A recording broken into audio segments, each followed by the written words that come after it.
Kita sudah ada narasumber kita ni sebenarnya yang akan membincangkan mengenai cendol gabungan dua negara ni.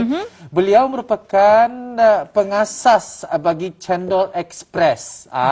Dan nama beliau, siapa gerangannya sudah berada di hujung talian ataupun secara alamiah virtual di sana, iaitu Yang Mulia Muhammad Arif atau lebih dikenali sebagai Eddie bin Rafian.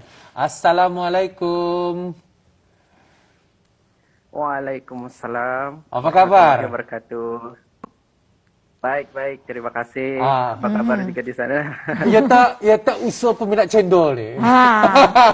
Memang daripada awal dia memang suka minum cendol. Memang. Jadi kenapa sebenarnya? Kenapa cendol dua negara? Mungkin dapat bercerita sedikit. Macam mana datangnya idea tersebut? Dan apa sebenarnya, kenapa meminati cendolan ni? Itu saja. Satu-satu, Bang. Satu-satu. Macam-macam pelan-pelan. Bilang tak ke tanya. Pasal ada satu tanya sebenarnya. Silakan. Okey, silakan. Okey, sebenarnya ini semua mula sama family. Okey. Tahun 2020 ada COVID sudah kan. And then sebenarnya kursus di Sabah. Kursus di Sabah dalam perniagaan sebagai business coach, tapi semasa COVID terpaksa balik. Dan bila balik aku tidak ada bekerja, jadinya aku kena fikirkan macam mana kan tambah pendapatan. Okey. Lepas tu sahabat dari Sabah namanya Charlene, and then sama keluarga. Kebetulan dia dari Sabah juga dari Malaysia. Jadi ia buatlah cendolnya. Memang minat minum cendol di rumah kan.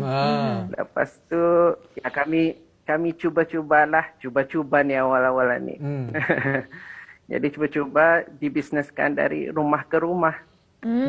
Okey, jadi ini semula pada Ramadan 2020. Berkat Ramadan jualah. Jadi untuk penyungkaian andang mood cendol lah orang.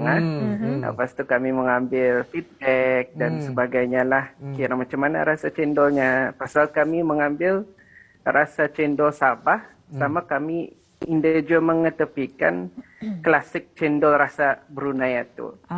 Adakah perbezaannya? Cendol dua negara itu. Perbezaannya macam mana ni? Kalau cendol Sabah ada berbeza dengan cendol Ketannya atau macam mana?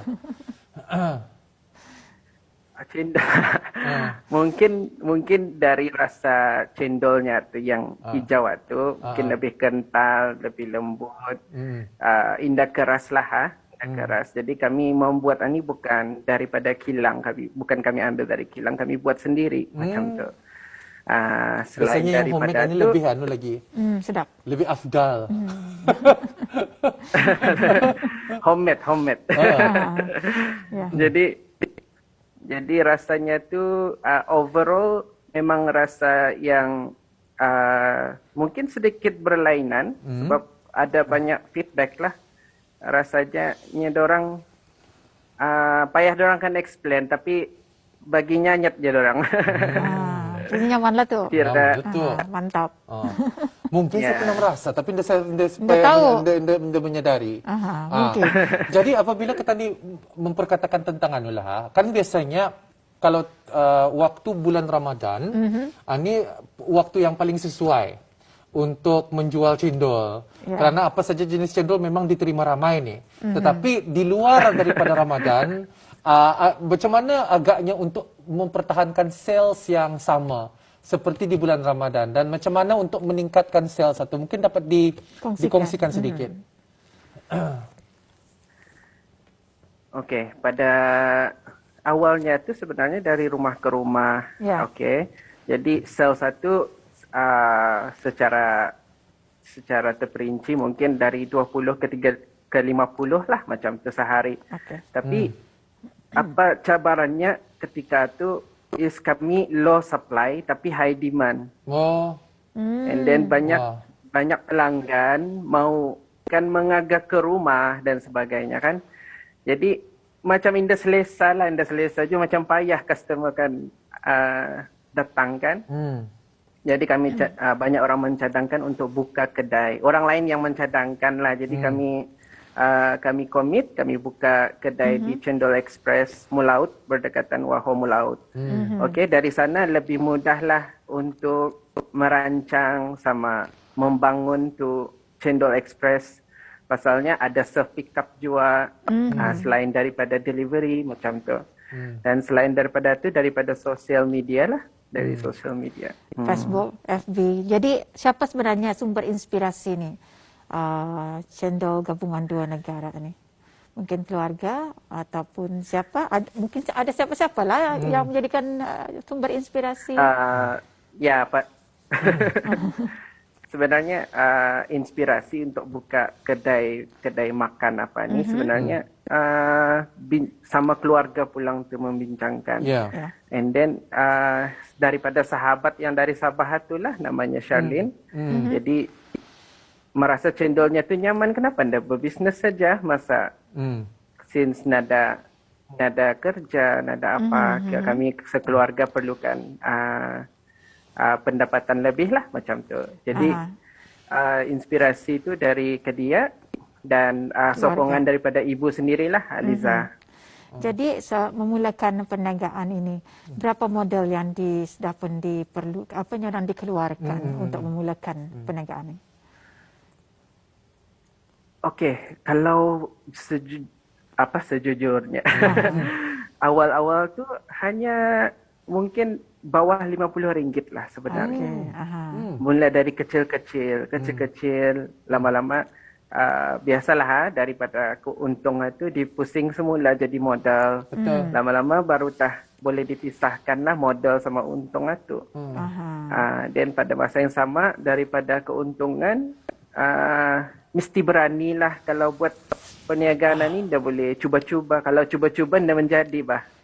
Jadinya macam kita kalau mau sama indah saja. Kalau kita cuba-cuba, ya selalunya dah menjadi kan.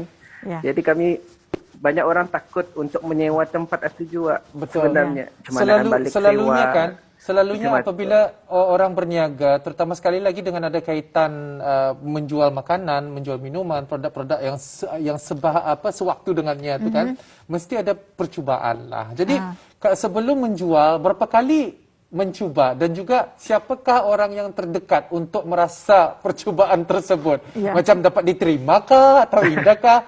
Kalau nyatanya mahal kan ni kalau macam mana bis kita dapat mengimbangi tu? Okey. Awal-awal yang mencuba tu memang kami cari yang terdekat yang rapat-rapat, keluarga yang terdekat. Kadang kami hanya bagi percuma, sedekah, bagi kami pendapat apa yang kurang dan apa yang patut dilebihkan. Macam-macam kan. Jadi mencari cita rasa yangnya orang, semua orang boleh sukalah macam-macam. Tapi yalah, of course kita dah dapat semua orang suka. Tapi kami sedaya upayalah mendapatkan feedback yang lebih banyak. Dan jiran-jiran lah kami edarkan juga. Jadi diorang pun balik-balik order, dari sana kami tahu diorang mula meminati lah rasa Cendol Express kami. Kami baru saja melihat gambar-gambar cendol berkenaan. Ini tidak adil sebenarnya. Kami ini tidak adil. Mungkin nanti kalau reda pandemik COVID-19 dapat diundang sekali lagi lah supaya dapat membawa. Saya dah mau, Deli kan ada. Deli kan ada. Tapi untuk dan memang ada pelbagai flavornya tu orang yang dijual dan sebagainya. Macam mana inspirasi untuk mendapatkan flavor ni? Kalau dilihat tadi macam cendol tu ada kacang, ada jagung, ada macam-macam. Yang menggunakan gula apa tu? Yang menggunakan gulanya jenis apa dan sebagainya. Tapi ni rahasia mereka kan. Tapi mana tadi tahu sukatannya. Sukatan tadi dia tahu. Dia tahu tak apa, berapa flavor dan sebagainya. Okey. Macam mana tu? Betul pelang tu kata kita tu. Kira kadang kami ada jual lah orang cakap. Macam apa kamu pakai macam lain rasanya macam tu. Kadang kami bagi tahu saja, tapi macam yang kita cakap tadi, sukatan mana sama kan, jadi rasanya pasti lain juga kalau walaupun orang tahu apa yang digunakan. Jadi kami punya menu ni sebenarnya kami fokus kepada mana yang paling laku di sana yang kami fokus. Jadi kami ada cendol original yang hanya